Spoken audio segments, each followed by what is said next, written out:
everyone. So I know that I haven't posted in a while. That's because the previous 2 weeks have been a little hectic, but don't worry, I will have more videos coming out soon. And I'm gonna do, for this one, this is the other Japanese submission that I was hoping to do first, but instead I wanted to do it as my own passion project.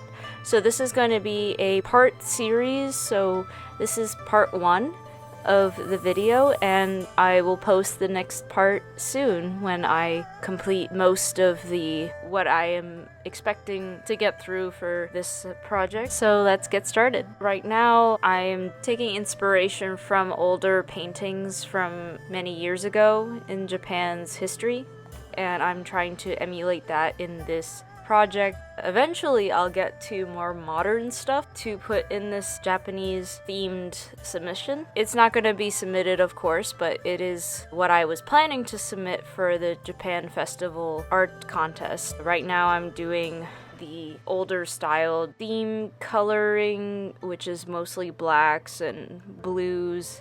And there's always the red sun in all of these older paintings from older periods in Japan, so I wanted to emulate that.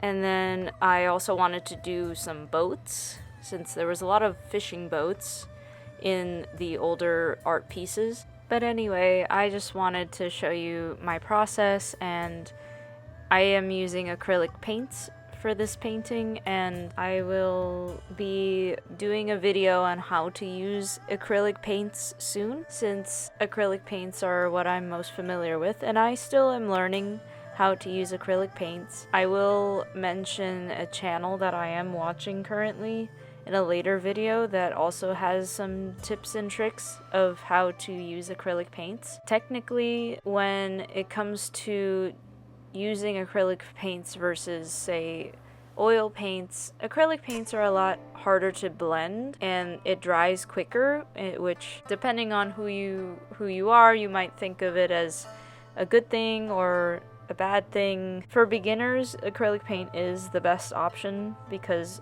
oil paints tend to dry slower, and it is easier to blend colors, but because it dries slower, you need to wait for the paint to dry in order to do anything. In my opinion, though, when it does come to whether I prefer painting over, say, using markers, I prefer using paints because you can layer and add more texture than with markers, since with markers it's very much that you can't blend or overlap as much. So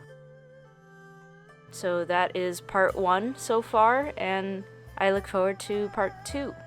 So see you guys in the next video.